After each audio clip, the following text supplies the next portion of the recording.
For a little while, my birthday on the internet was wrong, and it was great. And now it's right, and it bums me out.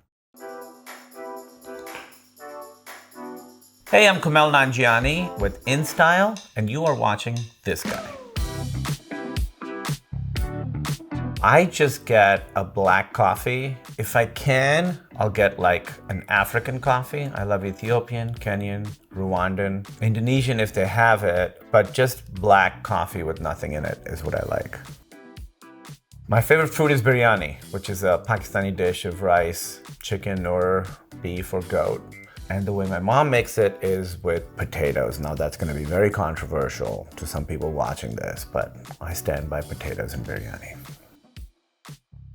Oh my God, it depends on when you ask me. The movie I've seen the most in my life is Four Weddings and a Funeral. After that, I don't know. I love the Lord of the Rings movies. I love the Before Sunrise, Before Sunset movies. Those are my two favorite trilogies. Yeah, I'm spiraling because of this question. A sesame bagel with cream cheese on it. Sometimes veggie cream cheese. I don't like sweet bagels. If I wanted a sweet round thing, I'd get a donut. Just courting a lot of controversy today. My cat's name is Bagel, yes. I guess she's my everything, so she's sort of an everything bagel. I like this current phase of my life. I really do. I feel the most sort of normal and grounded that I've ever felt. I feel less anxious, even though that still, comes back all the time. But right now, I think it's pretty good. Just personally, globally, the world is falling apart.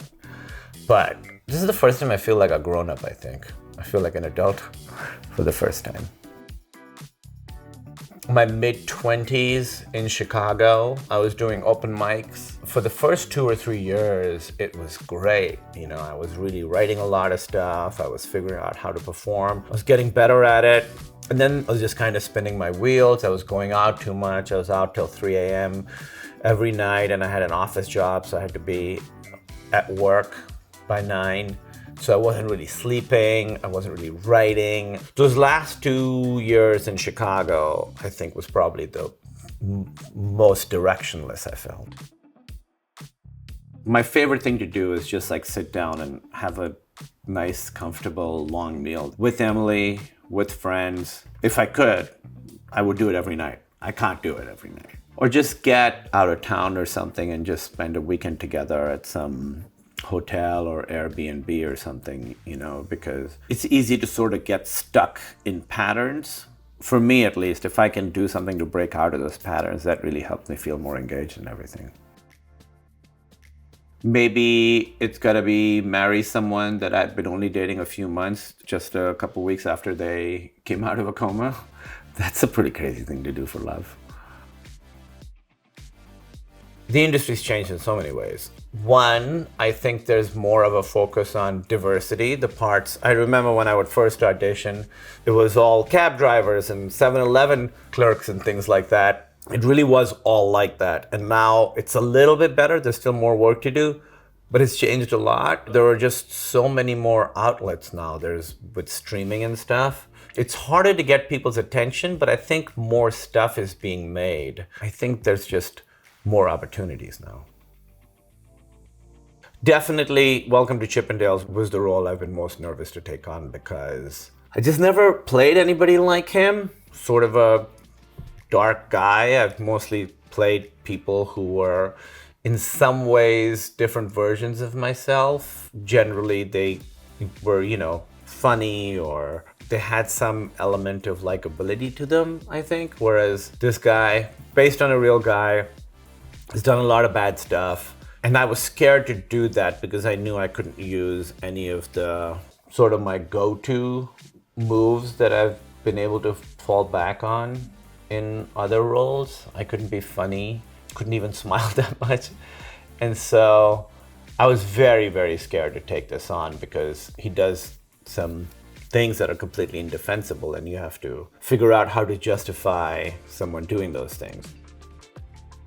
It just took me a long time to figure out this character. Usually it always takes me a while to click into a character. It takes me usually a few weeks or a month or so before I start shooting to really figure out who this person is. Preparing for this character took me a few months. I did like dialect lessons. I learned to move my body in a different way, to think about myself in a different way. Then I started playing him. It got a little bit easier to click into him. And a lot of it was, the wardrobe and hair and makeup. They were really, really good at making me not just look different, but feel different.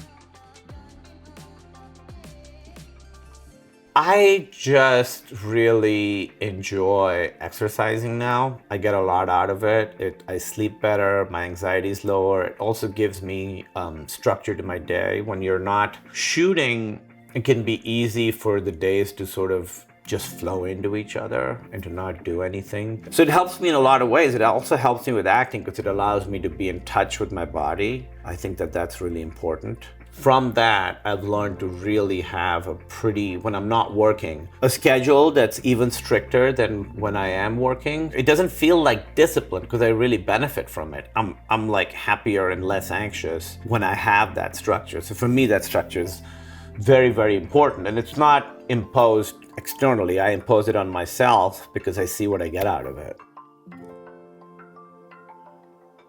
I still have a lot of people watching it for the first time and saying that they connect to it because they're in an intercultural relationship or marriage or something. Also have a lot of people connecting to it because they have loved ones who have been in the hospital, who have been through an illness. Emily gets the same thing. People come up to her and say that they relate to her experience all the time. It's weird to put something so personal out there and have it still live so many years later. I'd never considered that aspect of it. To me, it was just like, oh, we get to make a movie, amazing, about our story, great. And we tried to make it as good as we could, and we were really proud of it, but I'd never actually considered that people would watch it. I do try and use my platform sometimes to talk about things that I feel strongly about. You have to find a sort of a balance because people don't want to feel like they're being preached to or talked down to or anything. So if I can do it in a way that's like entertaining, like the John Oliver thing was a great example. By the way, it's an issue I feel very strongly about, but that was them. They approached me and said, hey, we want to do a thing about museums stealing stuff from other countries and cultures. And I was like, great. And I read the script and it was so funny. So I feel very lucky that they asked me to do it. And a lot of people are like, you're just an actor. Why should I listen to you? And it's like, that's true. You shouldn't listen to me. But if any of these things make sense to you, then maybe you can do something about it or approach it differently or something. But I feel a little bit conflicted about it because I also know that because of who I am and what I look like and what I sound like and what my name is, a lot of people just are not going to pay attention to what I say or discount what I say. If I say something about immigrant issues, they're like, yeah, of course, you're going to think that. Your whole family's immigrants and you're an immigrant. I'm like, yeah, that's right. So I guess I won't be the one to change your mind. Christopher Lloyd.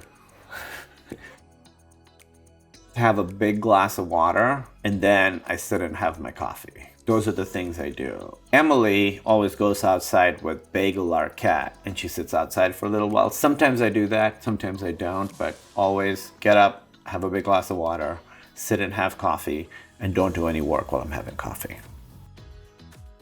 I try and, read and try not to be online because I find I sleep way better if I'm just reading and going to sleep instead of looking at social media or reading the internet or something. I still sometimes fall into that trap and do it, but I sleep way better if I just read something.